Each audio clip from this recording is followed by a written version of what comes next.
Daalder is president of the Chicago Council on Global Affairs and for 4 years served as the U.S. permanent representative to NATO. He is with us this hour from Chicago. Ambassador, thank you for your time. Oh, my pleasure to be here. Okay, so there wasn't just a warning to NATO to stay out of the Pacific from China. There was reassurance that China would never be a rival to NATO, as well as what might be described as a bit of friendly advice from the foreign minister. He said the key to pushing forward mutual ties between China and NATO is to see the other side objectively, not to listen to disinformation and not be fooled by lies and rumours. The United States was not mentioned, but a nod is as good as a wink. And given all the ill feeling in Europe, the accusations of betrayal and deception after the US, UK, Australia defence deal, would that message from China, from Beijing, resonate a little more now with at least a few of the NATO member states? Is Beijing trying to leverage this diplomatic fallout over AUKUS? Well, they're clearly trying to do that. Whether they will succeed is something else. Of course, not to be forgotten is that the United States is a member of NATO. It's also a Pacific power. Canada is a member of NATO. It is also a Pacific power. So the idea that somehow NATO has no interests in the Pacific and should stay away is a misnomer and is really not going to happen.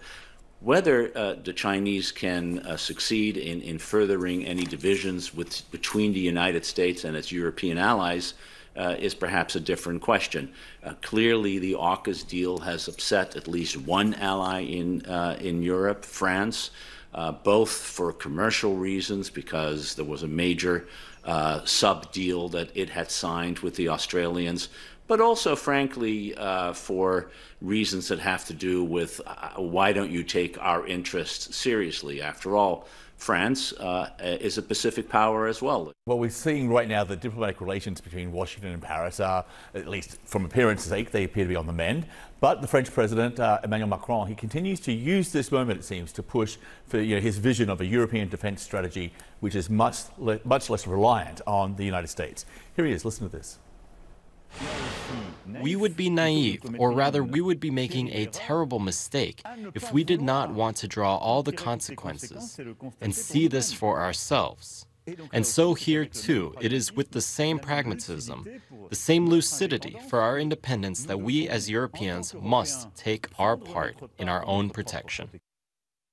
Here's the thing, though, looking forward, unless there is a significant increase in defence spending in the United States, American forces will likely be redeployed away from Europe and sent to the Pacific as part of this focus on China, eventually, I guess. So wouldn't a Europe as an equal partner in defence and other issues be welcomed by the United States? Yeah, I don't know whether the United States' presence in Europe is necessarily going to be significantly decreased. But I do think, to the larger point, I do think it's time for the United States to come out full bore and said, yes, we do welcome a stronger, if necessarily a more autonomous Europe. We would like it to be within the NATO framework, but we want to work with all of our European friends, starting with the French, to find out ways in which the European contributions to global security, to security in Europe, and to security around the world is increased. Frankly, this is something that the United States has been seeking for a good number of years, going back as far as Harry Truman and John F. Kennedy. And it's high time that Europe, in fact, does more on defense. And if we can help that by saying that what France is talking about, a Europe that is more capable of defending itself, more capable of providing resources for the common defense, more capable of taking on bigger responsibilities for security, even for economic well-being around the world, the United States will and should welcome that. Well, one of the reasons, one of the failures to include France in the AUKUS alliance has been described as a major diplomatic blunder here. Is it too late to rectify that? At this point, would France have any incentive to join AUKUS?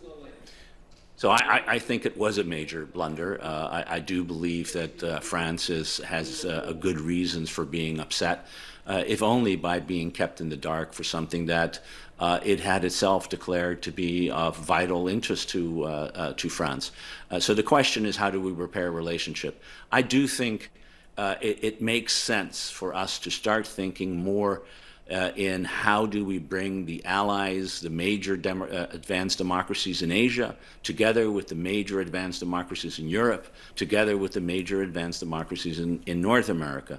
The idea that we can continue to have in the United States a transatlantic policy that is divorced from our trans-Pacific policy is shown to not be the case here. We really need to bring our European friends into discussions about Asian security, and frankly, our Asian friends into discussion of European Atlantic security.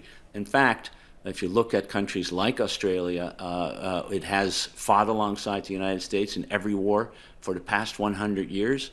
It has been a partner in so many places that are very far removed from the Indo-Pacific, and starting to rethink how we bring together the advanced democracies of Asia, of Europe, and of North America in a more common way to deal with security questions, including, by the way, China and Russia, is something that I would encourage. If we go back to the first Secretary General of NATO, he described the purpose of the alliance to keep the Soviet Union out, the Americans in, and the Germans down.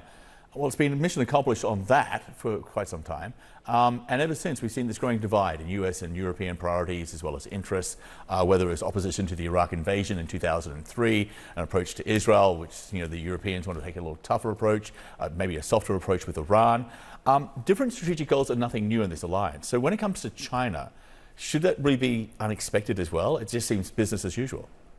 Yeah, I think there's adaptation in an organization like NATO that's been going on really for its entire 74-year history, and that will continue. China is the next big item of discussion. It is now fully on the agenda.